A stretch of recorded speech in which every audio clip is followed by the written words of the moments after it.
آج ہم اللہ کے رسول صلی اللہ علیہ وسلم کے مشہور صحابی خالد بن ولید رضی اللہ عنہ کا ذکر کریں گے۔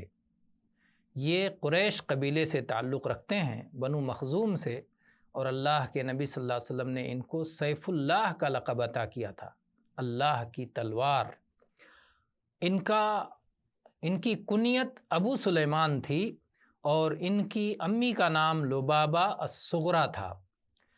حارث ابن حرب کی 3 بیٹیاں تھیں، ایک لبابہ الصغریٰ جو خالد رضی اللہ عنہ کی امی ہیں، دوسرے لبابہ الکبریٰ جو عباس ابن عبد المطلب رضی اللہ عنہ کی بیوی ہیں، اور تیسرے میمونہ بنت حارث جو نبی صلی اللہ علیہ وسلم کی زوجہ مطہرہ ہیں۔ تو اس طرح سے خالد رضی اللہ عنہ کی 2 خالائیں، ایک عباس رضی اللہ عنہ کی بیوی ان کی خالہ ہیں، اور ایک نبی صلی اللہ علیہ وسلم کی بیوی ان کی خالہ ہیں۔ تو اس لحاظ سے اللہ کے نبی صلی اللہ علیہ وسلم خالد بن ولید رضی اللہ عنہ کے خالو ہوئے۔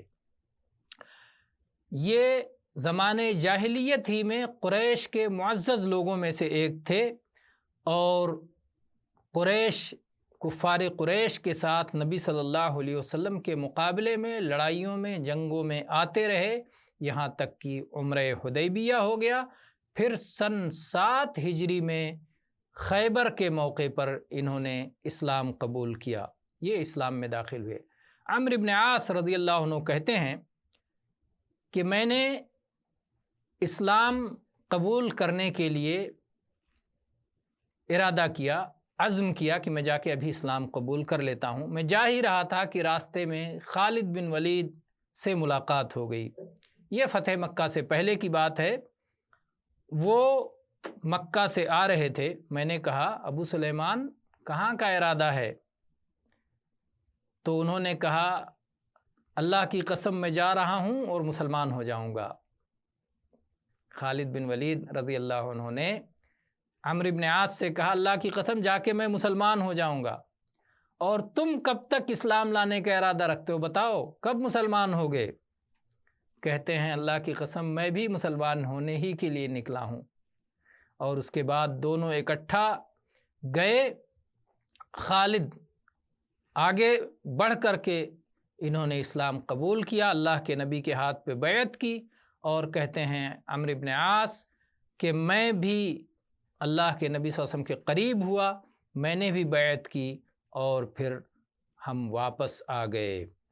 اور پھر غزوہ موتہ میں خالد رضی اللہ عنہ زید بن حارثہ کی سرکردگی میں اس غزوہ میں شریک ہوئے، اور اللہ کے نبی صلی اللہ علیہ وسلم نے جو تفصیل آپ سیرت کی کتاب میں پڑھیں گے کہ پہلے امیر، دوسرے امیر، تیسرے امیر آپ نے تعیین کر دی تھی۔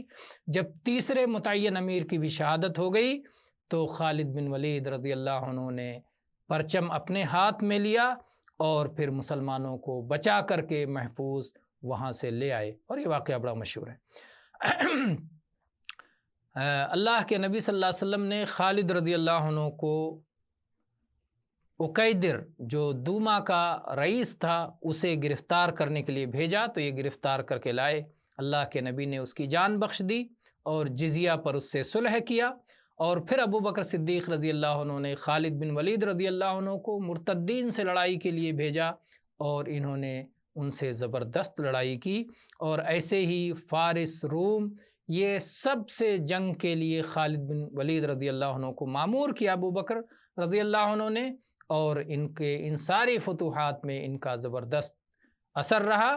اسی طرح دمشق کو فتح کرنے میں بہرحال خالد رضی اللہ عنہ کے واقعات اور ان کی زندگی کے حالات کے لیے کافی وقت چاہیے، مختصر یہ چونکہ تذکرہ ہے اس لیے ہم یہ بیان پر ختم کرتے ہیں کہ ان کی وفات شہر حمص میں ہوئی سن 21 ہجری میں، رضی اللہ عنہ وارضاہ۔